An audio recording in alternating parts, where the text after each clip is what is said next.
اچھا جی، تو اگلے کالر ہمارے ساتھ ہیں سیف صاحب. السلام علیکم ورحمۃ اللہ وبرکاتہ. وعلیکم السلام. وعلیکم السلام ورحمۃ اللہ وبرکاتہ. حضرات میرا ایک سوال تھا.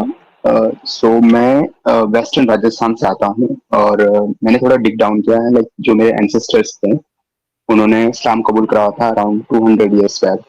بٹ اس کے بعد بھی انفیکٹ آج بھی یہ چیز ہوتی ہے کہ کچھ ریچول ایسے پرفارم کرتے ہیں جو شاید اسلام کے متعلق صحیح فٹ نہیں بیٹھتے.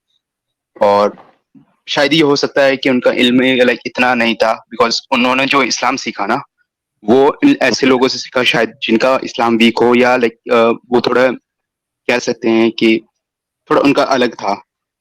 تو جیسے کہ ایک فکس رہتا تھا کہ آپ کو پتا لبان ہوتا ہے تو وہ پورے گھر میں گھمانا. اس کے بعد ہوتا ہے کہ ہاں ہر شام کو نا دیا جلانا. تو کچھ ریچول ایسے پرفارم کرتے تھے. تو کیا ان کی مغفرت ہو پائے گی؟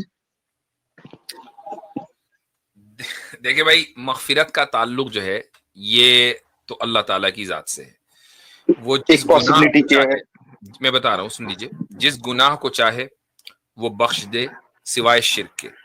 تو اگر ان ریچولز میں شرک نہیں ہے تو اللہ تعالیٰ کی ذات سے امید ہے کہ وہ ان چیزوں کو معاف کر دے گا. خصوصاً ان چیزوں کا تعلق جہالت سے اگر ہے، جس علاقے سے آپ آتے ہیں تو وہ پورا علاقہ جو ہے وہ جہالت کا گڑھ رہا ہے صدیوں سے. ہاں اور ظاہر ہے کہ جب ایک مسلم کمیونٹی غیر مسلموں کے ساتھ رہتی ہے اور صدیوں سے رہتی ہے تو ان صدیوں سے رہنے کا بہت بڑا اثر مسلمانوں کے اوپر اس معنی اگر پڑا ہے کہ ان کی بہت سی برائیاں ہمارے اندر آ گئیں. ان میں یہ جو آپ نے چراغ وراغ والی بات کی وہ تو خیر اپنی جگہ ہے ہی، لیکن جو بہت بڑی خرابی ہمارے اندر آئی ہے وہ ہے ذات پات کی، کہ ہمارے ذات پات کی تقسیم ہو گئی ہے. اور اشراف اور جناب یہ ایلیٹ ہیں اور یہ جو ارزال ہیں وغیرہ، یہ ساری چیزیں کہاں سے آئی ہیں؟ یہ ساری چیزیں ہندوؤں کے زیر اثر رہنے کی وجہ سے آئی ہیں. ورنہ یہ چیزیں آپ کو مسلمانوں کے یہاں دوسرے علاقوں میں نہیں ملیں گی. مثلا آپ عربوں میں چلے جائیں تو یعنی یہ نہیں ملے گا کہ بھئی یہ قبیلہ جو ہے وہ سپیریئر ہے اور وہ قبیلہ سپیریئر نہیں ہے. ہم مشرکین کے دور میں تھا لیکن اسلام نے اس چیز کو ختم کیا. اسی طریقے سے جو مسلمان دوسرے علاقوں کے اندر رہتے ہیں، فلسطین میں ہیں، ایجپٹ میں ہیں، یہ ساری چیزیں وہاں ہیں ہی نہیں.